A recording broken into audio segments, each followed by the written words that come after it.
See if it did. I remember what you cooking, man.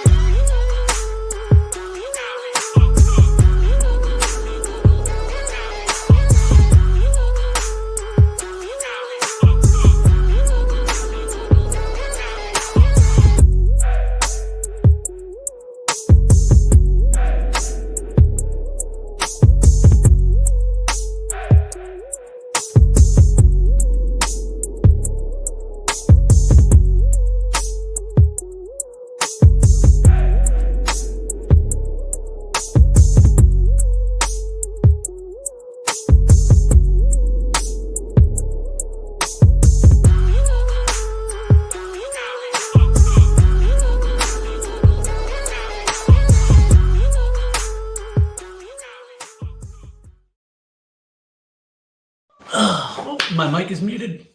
Can you hear me? I can hear you. We can hear you. All right, Man, look, it's so dark out here. You can't even see Lombard now. I know, really like Yeah, and I can't find my ring light. Well, for those keeping score at home, welcome to Iron Minds, and we're at it today, hoping that Trey will either join us or that he's otherwise all right. And we're showing a couple of us are showing you guys how to get it done in the dark. And then, never mind. 13-year-old boy brain, be quiet. I think when it comes to this, I think the main theme of this. Comment from, did I put that in the show? Boom. Oh, my Morning. man, 51 Logistics. He's the homie. He's the homie out there. Thanks for joining us. Main theme of the show is just showing up. I'd say that's everything that we preach. It's just a matter of showing up. Showing up's the most important thing. And just getting after it. That's the whole key. I was listening to Michael Easter's new book, Embrace Discomfort, today, and one of the last chapters talked about the 2%ers, and he was talking about that when presented with escalators or stairs, only 2% of the people will take the stairs. And I'm just feeding off that as sort of also just showing up, just doing that one thing. I think it was something like 25 seconds of doing the stairs every day will reduce like stroke and heart attack by 15% or something like that. There really is just so much power in just showing up. Oh, dude. I mean, that was the stair supremacy was a big thing from Manifest this year in Vegas, that conference. And then, yeah, anytime I'm at an airport, I like throw that on my Instagram story. I like, outwardly flex that I'm not taking the escalator. You want to be a stairs supremacist. There's just something that you stand out. Whenever somebody's taking the stairs, you just stand out. You know, I say there's two types of theme parks. They're the most disgusting, most unhealthy, unholy places in the world. And then there are theme parks that are just these massive jungle gyms for healthy adults. And they're all the same place. It depends on what you want to do when you get there. And I think about Universal and how there's literally hundreds, if not thousands of people waiting in line to walk on one of these people movers that only go about 50 yards anyway. And yeah, we definitely make our flex about walking beyond them. And yeah, I mean, the book just talks again about how we continuously look for comfort and how when it does, all the things that make us tough atrophy. So that's good. So Michael Easter, that book just came out because I know I've brought up a lot of what he talks about in the comfort crisis on, and I'm assuming this book's just a follow-up. Yeah, I'll be honest. I think this book is, someone said, hey, Michael, if you just write another book real quick, we'll publish it for you, because he covers so much of what he did in the comfort crisis. But one thing he did here was, on the audio at least, it was really like he told a little bit of a story, and then he brought on the expert of who the story he was talking about.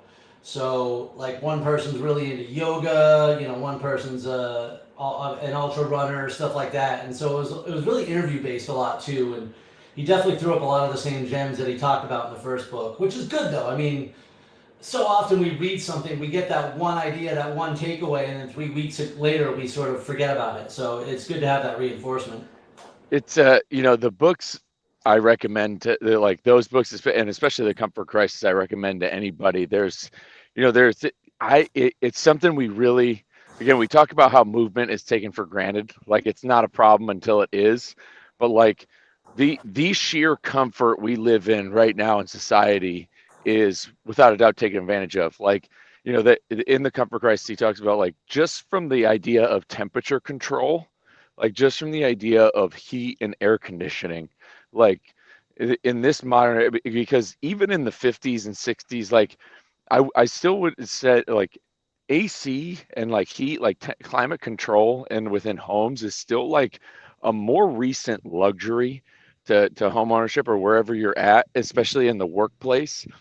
And like just the sheer fact that we can be in a comfortable temperature at any time for the most part is like taken advantage of in modern history. And going beyond that, there's this other podcast where something similar is happening, is like all the way up until basically the 20th century, whenever people slept, like you just always had bugs on you, and not necessarily bed bugs, but like insects all the time, no matter what. Like people in the Revolutionary War, Civil War, like even if you lived in your house, you went to sleep with like bugs crawling all over you all the time, all the time. There was no escape from it. And now, that's something we don't really need to worry about, at least here in the U.S. Good morning, Jessica. Good morning, Jeff. And I remember this from the first book because I had that colonoscopy last week, so I had to go about 30 hours without food, which for guys like me, and I assume you too, who are putting down probably 2,500 to 3,000 or more calories a day, to go from that to zero was challenging, to say the least. And at many times throughout the day, I told myself that I was suffering and I'm so uncomfortable and I'm starving and I'm so hungry. And then I remember what he said in the book. He's like, dude, you're a little uncomfortable. You're not even hungry. Like you want food because you're used to having food, or your body is like, the difference between hunger and craving is very different. Oh yeah, there's for the most part, like you didn't eat till you killed what you ate. People would go. You think about the dudes at Valley Forge, and like how long the stretches they had to go without eating. Or as long as there is fat on your body, even if you're down to even if you're at like 6 to 8% body fat, like you still have enough fat on your body that will allow you to survive for a good stretch of time. And it's not to say it's not uncomfortable. It sucked. You want food, and it's when it gets in your brain, it's hard to think about anything else. But kind of like I said in that video, and like anything else, you can get through it, even if it's just one little breath at a time. Absolutely. Pedro, what's happening, brother? Man, nothing much, dude. Besides my GERD kicking into ultimate high gear the last 2 days. I'm fantastic, man. Just man, as always, hey, moving along, moving towards my goals. I'm, getting closer and closer. My next weight goal is 270, and I'm 274 now. So that's 44 pounds lost over 11 months. And that's me, man. I'm just keeping my eye on the prize, dude. How That much 250. 318.6, I think, is what I was last August when I went to my doctor's appointment, and then I got with Lombard sometime in September last year, and that's like when I really started like getting my stuff together. Dude, that's awesome. Congrats. Yeah, I appreciate it, man, and I feel good, dude.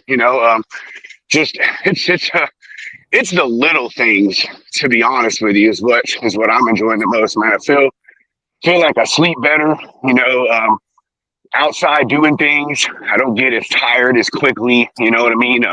Not as winded, things like that. Being able to bend over more, just normal things that you take for granted. And you talk about showing up. I think that's probably, with me, the most important part of showing up. And I've said this, I'm not trying to be some ripped Calvin Klein model, man. I'm in the second act of my life. My kids are gone, dude. I have an 18-year-old at home.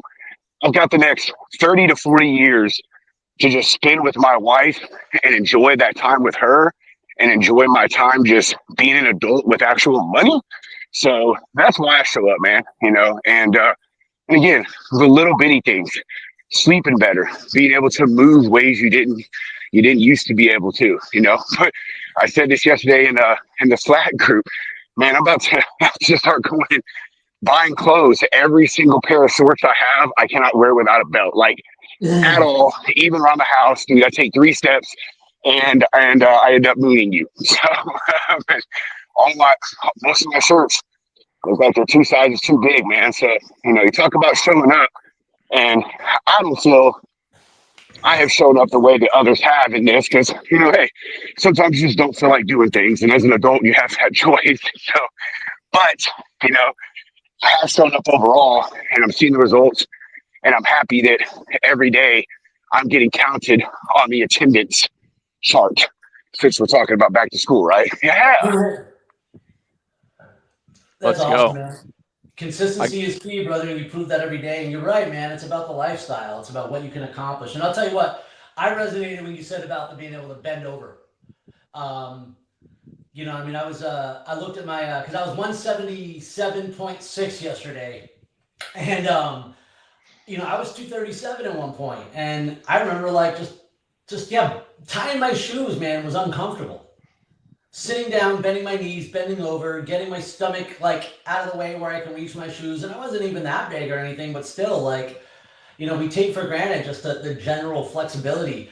Even again, I'm going to reference that book, Doing Housework, something that used to burn 2,500 calories a week for people. And now we use all these modern conveniences. And if we go to do it without it, if you're not having some sort of regular functional fitness, it's a lot more challenging than it needs to be to simply clean your own house. Hey, Benny, come on in, buddy. I had a question I wanted to pose to you guys this morning. Great, because I was like, oh, this is perfect this is perfect for Iron Minds. But, I was on the call with Joe Rinaldi, which Nick, who Joe is. And for anybody who is watching, definitely go find Joe Rinaldi on LinkedIn or wherever. He's one of the most inspiring people I know. But if you had the choice, and this is for you and Pedro, if you guys had the choice between, you can only do one of them being you can double down on your strengths, or you can only focus on improving your weaknesses. Which one would you rather choose? What would you rather do? What would you rather do? Double down on your strengths or focus on enhancing your weaknesses? On my weaknesses, duh, man. So that way you're only a strong person. No, plan. Of course, weaknesses, man. You got to have that equilibrium, brother. Yeah, it's not even a question for me, man. I don't even think my strengths are enough to lean into. So it's definitely my weakness. I was thinking the same thing, Nick. I'm glad you said it, man. I'm glad you said it.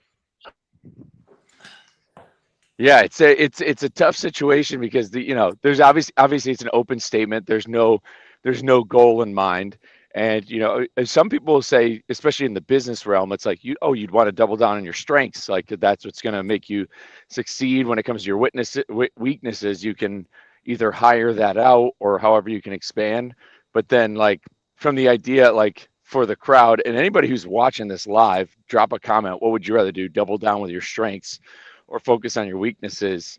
You take it from the point of view, and I think, Nick, this, if you're somebody who says double down on your strengths, take it from the point of view, a high performing, what if that person is a high performing sales or just a high performing worker in general, but they're also a drug addict or alcoholic at the same time.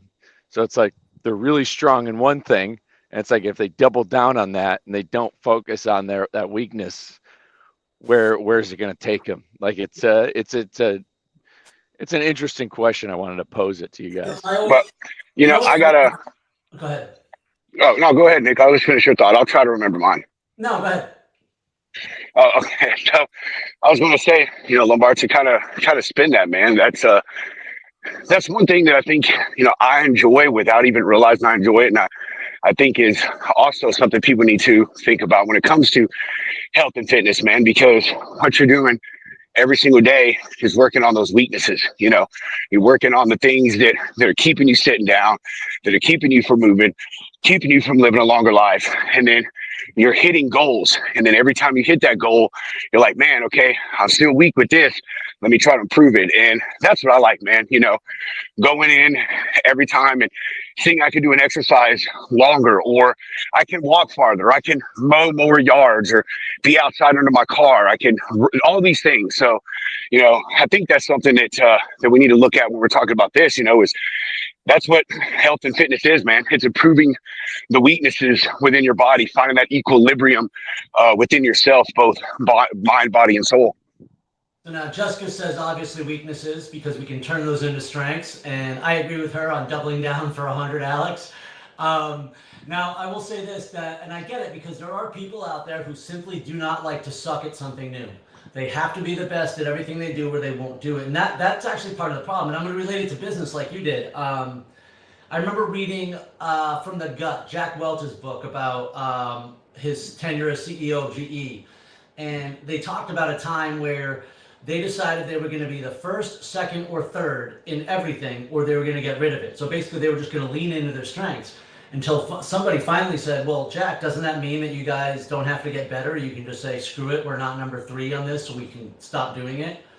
When we ignore our weaknesses, they get stronger.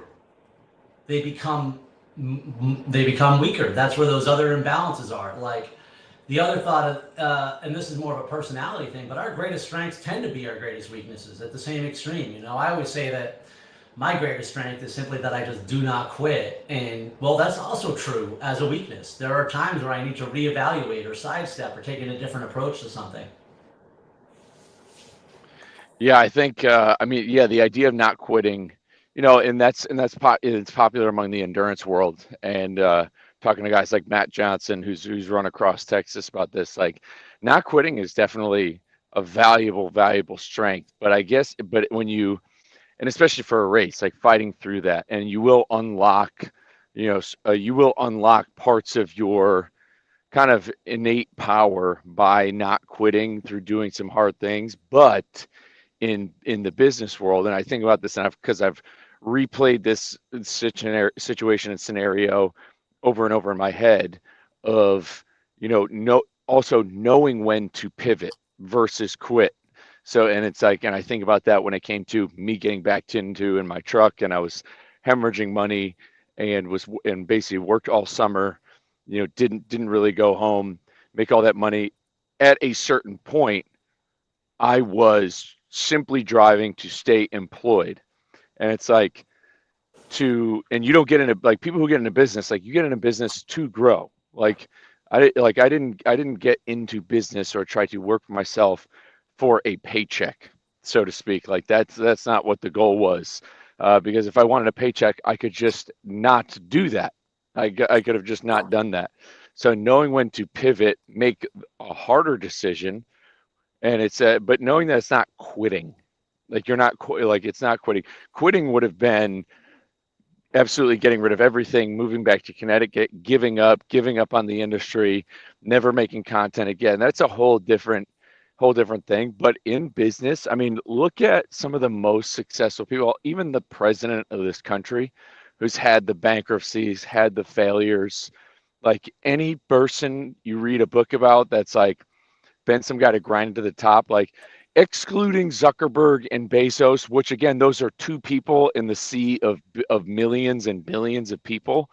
Like, most people who eventually claw their way to the top of wherever they're at probably went broke at a certain point, had a bankruptcy, had to sell everything, was on the verge of collapse. But they didn't. It's not that they quit; they pivoted. So it's not that they just like. But that's the thing. But pivoting also takes a lot of pride to swallow, because if you're just not quitting and you're just going to keep trudging through, you're hurting yourself, you're hurting those around you, you're not serving your purpose in whatever it is you're trying to do. Like, you're not benefiting anybody, you're not creating value, because that's the point of a business. You create something of value that somebody's going to buy, and if you're not able to do that, then you're not helping anybody. And that's why, instead of just, you're not quitting, but just knowing when to pivot. So that might mean shutting things down for a minute, reassessing, researching, and then going back again in a different direction. Now, there's something to be said if you were to look at like Tim Grover, Relentless, or people like the fuck's his name, the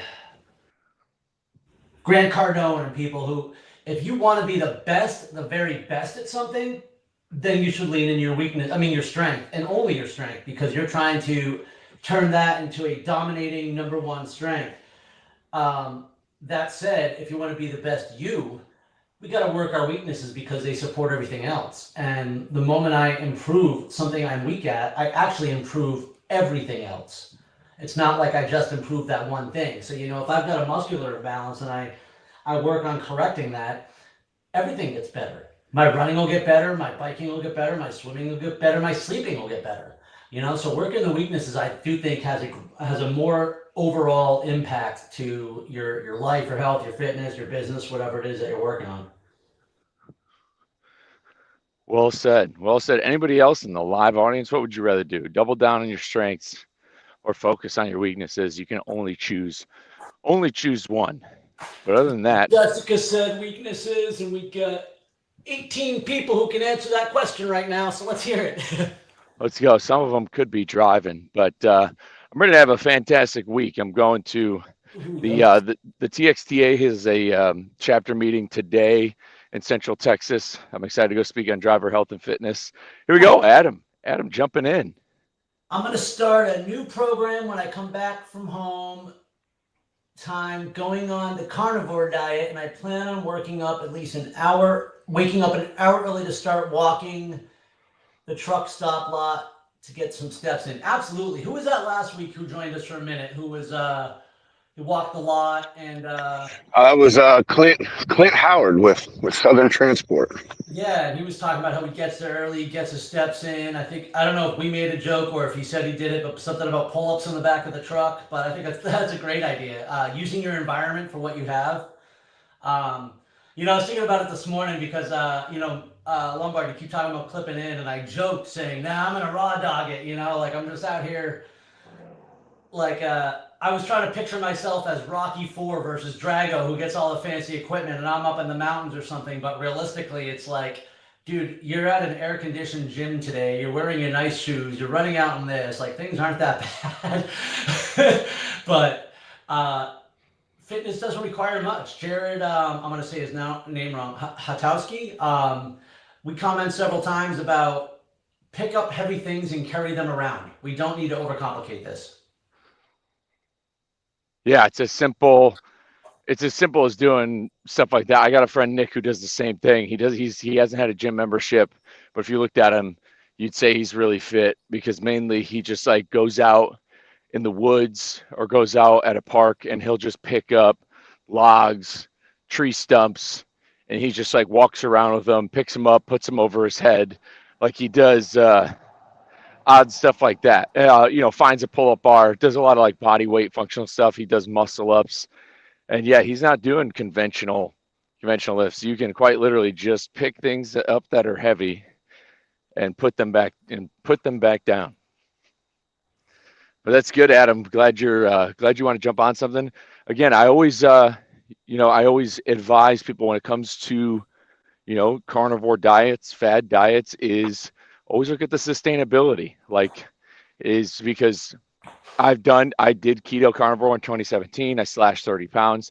It came right back because I went on vacation, and the sustainability, what I was doing was I wasn't building the healthy habit of portion control, kind of knowing what I needed to eat, because I was in essence still eating whatever I wanted when I wanted. And there was no actual habit that was being formed. And I was kind of just getting through it, and was still just like uncomfortable, was still hungry a lot. You when it comes to anything restrictive, anything with restrictions, it leads you, what ends up happening, and this is just speaking from the POV of a nutrition coach, is when you deviate from those diets, your brain looks at it as a failure. And so when your brain, and I think we've talked about this, when your brain recognizes it as a failure, and you believe it's a failure, it takes a hit on you. And when we fail, we become discouraged in a lot of ways, and we kind of that can lead us to, kind of spiraling out of control because your brain's logged something as a failure. And that's the main thing, is like, it's the progress over perfection. It's the the consistency is the best thing.